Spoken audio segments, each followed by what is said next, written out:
مگر اس حدیث پاک کو پڑھتے بھی ڈر لگتا ہے، بیان کرتے بھی ڈر لگ رہا ہے۔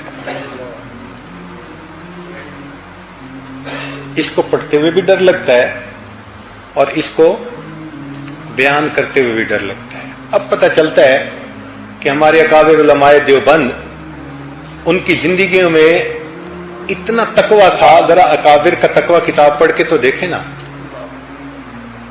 پیریڈ پڑھاتے ہوئے اگر کوئی رشتہ دار آ جاتا تھا تو چند منٹ اس سے جو بات کرتے تھے وہ بھی نوٹ کرتے تھے، اور مہینے کے بعد اپنی تنخواہ سے اتنے وقت کی تنخواہ کم کروا دیتے تھے۔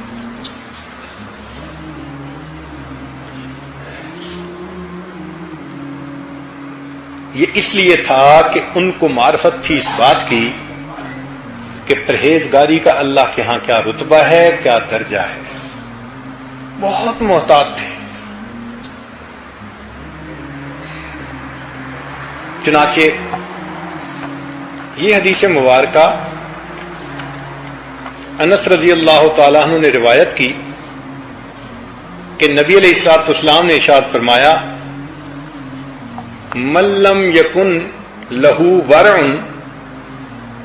یسدہ معصیۃ اللہ اذا خلا،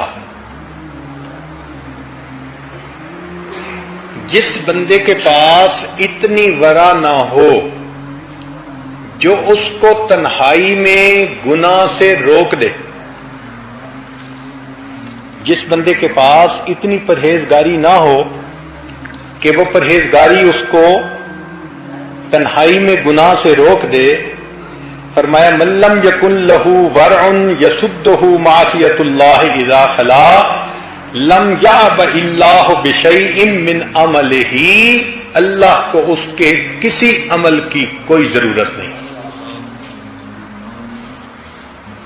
جس بندے میں اتنی پرہیزگاری نہیں کہ وہ تنہائی میں گناہ سے بچ سکے، اب جلوت میں کیے ہوئے اس کے کسی عمل کی اللہ کو کوئی ضرورت نہیں۔ ایسے لگتا ہے کہ جلوت کے عمل منہ پہ مار دیں گے اگر خلوت میں اس بندے کے اندر خوف خدا نہیں ہوگا۔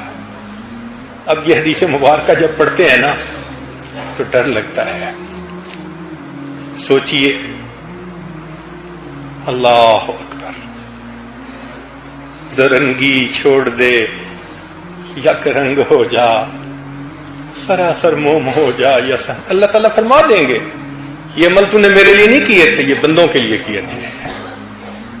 تیرا معبود میں نہیں تھا، تیرا معبود بندے تھے، ان کو پوجتا تھا، اپنے نفس کو پوجتا تھا۔ اگر تم مجھ سے ڈرتا ہوتا تو تنہائی میں بھی گناہوں سے بچتا۔ اس لیے علماء نے لکھا ہے کہ دو صراط ہیں، ایک دنیا میں ہے، ایک آخرت میں ہے۔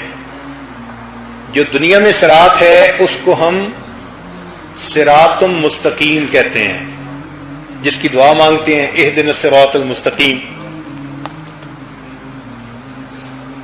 قرآن مجید میں اللہ فرماتے ہیں ھذا صراط مستقیم۔ تو ایک دنیا کی صراط ہے اور ایک آخرت میں پل صراط ہے۔ تو مشائخ نے لکھا کہ جو بندہ یہ دیکھنا چاہے کہ میں قیامت کے دن پل صراط سے بسلامت نکل جاؤں گا یا نہیں، وہ یہ دیکھے کہ دنیا میں وہ شریعت کے صراط سے کتنی بار پھسلتا ہے۔ جب تم نے گناہ کر لیا، پھسل گئے، اس کا مطلب وہاں بھی پھسلو گے، یہاں پھسل رہے ہو وہاں بھی پھسلو گے، پھسلے بغیر وہاں سے گزر نہیں سکتے۔ اس صراط کا نمونہ اللہ نے یہاں شریعت کو صراط بنا دیا۔ اے میرے بندے، یہاں استقامت کے ساتھ شریعت پر جمے رہو گے تو پل صراط سے بھی آسانی سے گزر جاؤ گے، اور اگر یہاں قدم قدم پہ شیطان پھسلاتا رہے گا تو پھر پل صراط سے گزرتے ہوئے بھی پھسلتے رہو گے۔ وَإِن مِّنكُمْ إِلَّا وَارِدُهَا كَانَ عَلَىٰ رَبِّكَ حَتْمًا مَّقْضِيًّا ثُمَّ نُنَجِّي الَّذِينَ اتَّقَوْا۔ دیکھا، جو تنہائی میں گناہوں سے بچنے والے ہوں گے ان کو ہم نجات دیں گے۔ وَذَرُ الظَّالِمِينَ فِيهَا جِثِيًّا، باقی ہوں گے ان کو جہنم میں اودے منہ پھینک دیں گے۔ اللہ اکبر کر. پھر اس دن کی ذلت انسان برداشت نہیں کر سکے گا. اس لیے شیخ عبد القادر جیلانی رحمۃ اللہ علیہ اللہ سے دعا مانگتے رہے, اے اللہ میری توبہ قبول فرما لیجئے, قبول فرما لیجئے, قبول فرما لیجئے. اور پھر بالآخر یہ دعا کہنے لگے, اے اللہ اگر آپ نے فیصلہ کر لیا میری توبہ کو قبول نہیں کرنا, اللہ پھر قیامت کے دن مجھے اندھا کھڑا کر دینا تاکہ تیرے نیک لوگوں کے سامنے مجھے شرمندگی نہ ہو. اللہ اگر آپ نے توبہ کو قبول نہیں کرنا تو پھر قیامت کے دن مجھے اندھا کھڑا کر دینا تاکہ تیرے اہل اللہ مشائخ اللہ ان کے سامنے مجھے قیامت کے دن شرمندگی نہ ہو. اللہ اکبر. اس لیے علامہ اقبال نے کہا, تو غنی اظہر دو عالم من فقیر. اللہ تو دو عالم سے غنی ہے, میں فقیر ہوں. روز محشر عذرہائے من پذیر.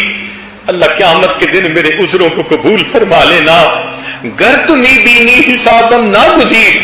اور اگر آپ فیصلہ کر لے کہ حساب لازمی لینا ہے, از نگاہ مصطفیٰ پنہا بگیر. اللہ مصطفیٰ